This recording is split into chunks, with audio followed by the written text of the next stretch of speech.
If you have ever financed a car at a dealership, there is a number hidden inside your monthly payment that you were never shown, and you signed for it without ever knowing it was there. Your last car deal, the one you are sure you won, probably was not won in the place you think it was. Think about the last time you bought a car. You haggled over the price on the lot, you felt the little thrill of talking them down a few $100s, and you thought you had won. Most people believe the fight on the lot is the whole game. That part is almost true. It is just not the part where the money was made. And then something quiet happened. A salesperson walked you across the floor into a small second office, sat you down, and started sliding papers in front of you. A finance manager, a warranty, an interest rate, a few boxes to initial. That little room has a nickname inside the industry. They call it the box. You will walk out of that room, or you already have, and you will never know exactly how much of your money quietly stayed inside it. And that room, not the lot you were just so proud of, is where the dealership actually makes its money. Here is the number that should change how you see the whole place. On the car itself, the actual metal, a dealership today makes almost nothing. New car profit margins have collapsed to a razor-thin few percent. But in that little back office, the finance box, a dealership makes on average around $2,500 per car, and it is nearly pure profit. Read that again.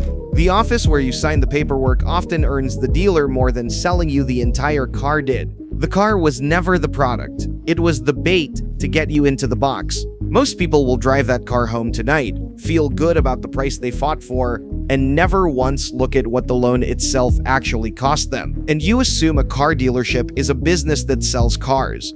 It is not really.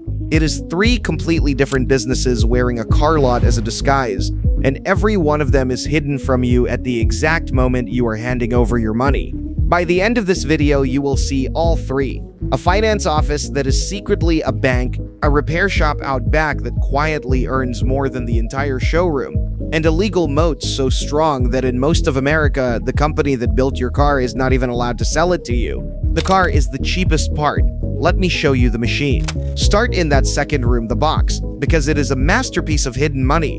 When you finance a car through the dealership, you probably think the dealer is just helping you get a loan from a bank. What is really happening is that the dealer sends your application out, gets back an interest rate from a lender, the real rate you qualify for, and then quietly adds a markup on top before quoting it to you. That gap between the rate you earned and the rate you were sold is called dealer reserve, and the dealership keeps it. You will never see it. It is not printed anywhere as a fee. It is just baked into your monthly payment, sitting there for the entire life of the loan. Then, while you are already in the chair, comes the second act. The extended warranty, the gap insurance, the paint protection, products that can be marked up hundreds or even thousands of dollars, sold in the emotional afterglow of a big purchase when your guard is completely down. This is why the finance manager is often the highest paid person in the whole building, not the person who sold you the car, the person who sold you the loan on the car. But as clever as the box is, it is not even the most reliable business in the building. To find that one, you have to walk past the shiny showroom, out the back, to the part of the dealership nobody photographs, the service department, the repair bay. Here is the statistic that reorders everything. Across the industry, service and parts make up only around 12% of a dealership's sales, but nearly half of its total gross profit. Let that sink in. A tiny slice of the revenue, and about half of the actual money. The reason is simple and a little brutal. The showroom sells you a car exactly once, at almost no margin. But the service drive sells that same car back to you over and over for the next 10 years, in oil changes and brake jobs and parts, at margins that can run 50% or higher. Here is the part nobody standing in that bright showroom ever tells you.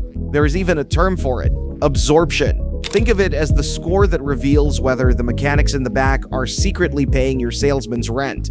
It measures how much of the dealership's entire overhead, the rent, the lights, the salaries, is covered by the service department alone. At a healthy store, the mechanics in the back cover almost the entire building's costs by themselves, which means every single car sold out front is close to pure profit on top. The showroom is the theater. The service bay is the business.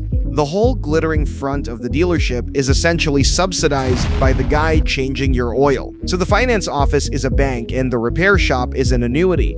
But the third business is the strangest of all, because it is not built on a product or a service, it is built on a law. Here is something most people have never questioned.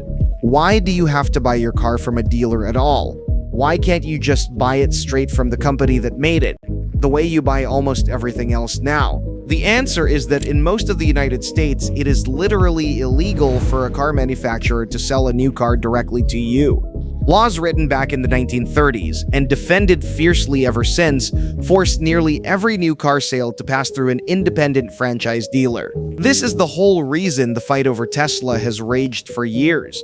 Tesla wanted to sell you a car directly, with no dealership in the middle, and in state after state it was simply banned from doing so. The dealers have one of the most powerful lobbying operations in the country, spending millions every year to keep that wall standing. And the strange part is, the law is not even the best kept secret in the building. Underneath it all sits the quietest asset of them all, the land. The dealer very often personally owns the valuable real estate the dealership sits on and leases it right back to his own business, collecting rent from himself so that even the ground is a separate income stream. Wall Street knows this so well that investment firms now buy up dealership real estate in multi-billion-dollar portfolios, treating the dirt under the cars like a bond. So what could actually break a machine this well defended? On paper, the threats are real. Electric car makers keep trying to sell directly and go around the dealers. Companies like Carvana have built enormous businesses selling cars entirely online. And when car prices climb and loan defaults rise, the whole system feels the strain. A bad enough downturn absolutely squeezes the front of the store. But notice what almost none of that touches. The service bays stay busy because cars still break no matter what the economy does. The finance box keeps marking up loans on every sale that does happen, and the franchise laws and the land underneath are not going anywhere. The dealer built a business where the part you actually came for, the car, is the part that matters least to his survival. So here is the only question that actually matters. Now that you can see all three businesses, the finance box that is really a bank, the service bay that quietly pays for everything, and the law that forces you through the door in the first place, what do you do the next time you are standing on that lot? Do you walk into the box, sign the papers in the afterglow, and tell yourself you got a great deal on the car? Or do you finally see that the car was never the deal at all? Here is a small experiment for your next visit. The moment you sit down in that second office, start counting. Tell me in the comments how many minutes it takes before someone brings up an extended warranty. I genuinely want to know.